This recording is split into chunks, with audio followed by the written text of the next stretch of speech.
Donald Trump has offered 1,000 different excuses to 1,000 different questions about Jeffrey Epstein throughout his presidency, swinging from claiming it's all a hoax to blaming Obama to just outright nonsense. And tonight, after the House Oversight Committee released 95,000 new photos from the Epstein estate showing just how close Trump really was to Epstein, he landed on yet another excuse. When confronted with those photos and that relationship, Donald Trump's response was, "I don't know who's Epstein." That was it. He froze. He couldn't explain it. He couldn't even form a coherent answer. And honestly, none of this is surprising. We're going to break all of it down. But before we do, if I could quickly ask you to leave a like on this video, and if you haven't already and you enjoy the channel, hit that subscribe button. It goes a long way in supporting the work we do, calling out this cover-up. Now, before we get into that specific Epstein question Trump was asked, I want to start with the moment that kicked off this broader Oval Office press conference meltdown. One of the worst answers Donald Trump has ever given on health care. At the end of this year, those extended Obamacare subsidies expire.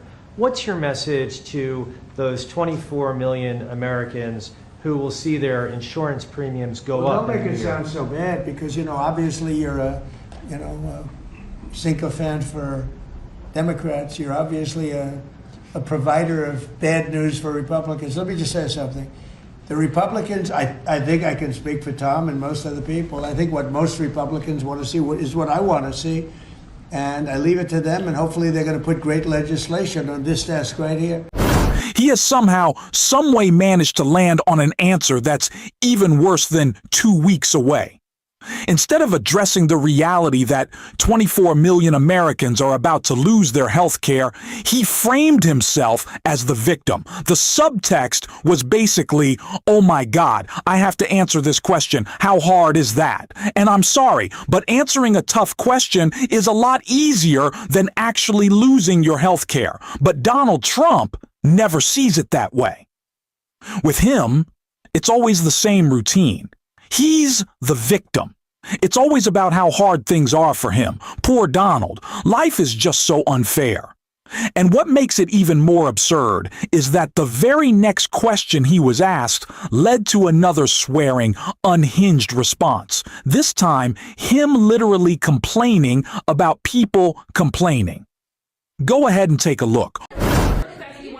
Question, Mr. President. The fraud that you've been pointing out, talking about in Minnesota specifically, there have been some reports resurfacing and circulating, even by your own administration, alleging Ilhan Omar's marriage to her brother. And this would be a fraudulent situation if there, in fact, is found to be fraud. In a situation like that, would you like to see her denaturalized, or others who have similarly committed fraud? Well, I think she's very bad for our country. All she does is complain, complain, complain. She comes out of a country where they have no government. They have no military, they have no police, they got no nothing. They don't have a country. And they run around killing each other. And then she comes over here, she tells the United States of America how it should be run. We don't want to hear from her. I don't want to hear from her. I don't want to speak for Emmer, but I don't think Emmer particularly wants to hear. But don't say it, because I don't want to get you in trouble, okay? Just be nice and easy, all right? I'll do it for you, but that part I'll do. But I just want to say that there's nothing worse than a person that comes in and does nothing but bitch and comes from a place where she shouldn't be telling us what to do. She shouldn't be telling us, and everybody agrees with me. And what's happening in Minnesota with Somalia, where billions of dollars is being stolen, right, like candy from a baby, we're not going to let that go on. And it's too great a state to have that happening. And guys like Tom Emmer and others, Pete Stauber, guys like them, they're going to stop it. And they're going to be given the authority to stop it. Because this country's not going to put up with it anymore. All Donald Trump does is complain. That's it.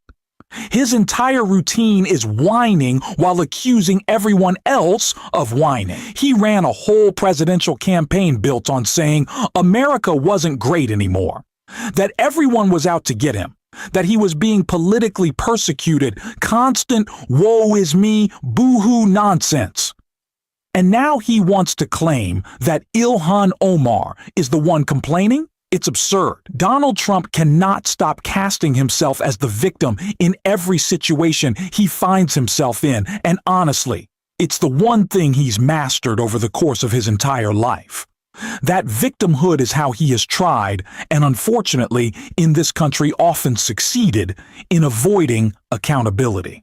Donald Trump has not been held accountable, which is exactly why it is so critical that the press stays locked in on the Epstein issue and the full scope of this cover-up and does not let him skate by with answers like this. There were new Epstein photos released today showing you and also Bill Clinton, Steve Bannon. What were your reaction to those new photos that were released Well, today? I haven't seen it, but I mean, everybody knew this man. He was all over Palm Beach. He has photos with everybody. I mean, almost, there are hundreds and hundreds of people that have photos with him. So that's no big deal. I know nothing about it. You know nothing about it. Come on.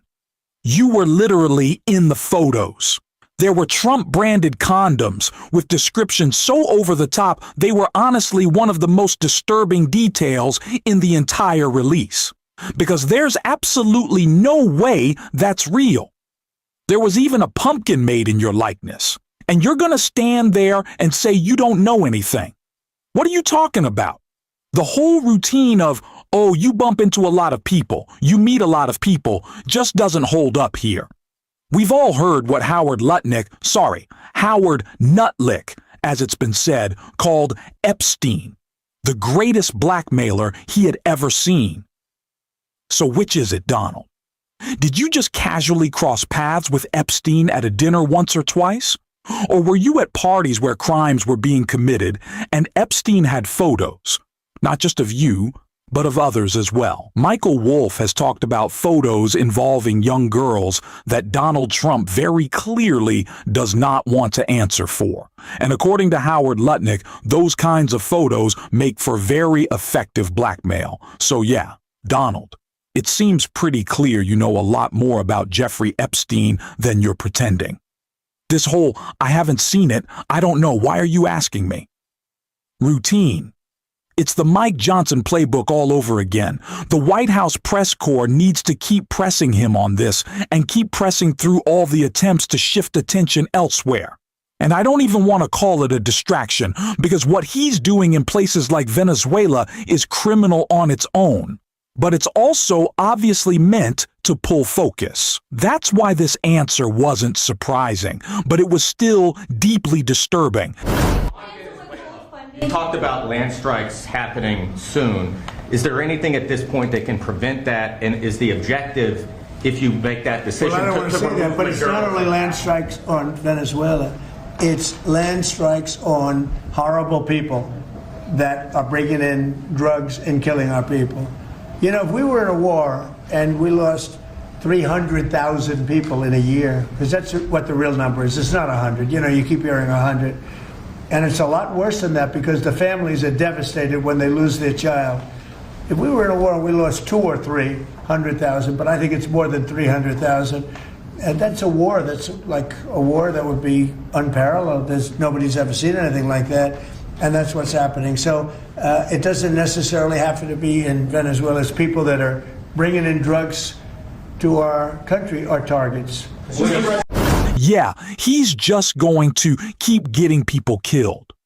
That's what Donald Trump is doing, and he's doing it in part to pull attention away from the Epstein files. And I want to be very clear here. I'm not trying to minimize the seriousness of what's happening by calling it a distraction.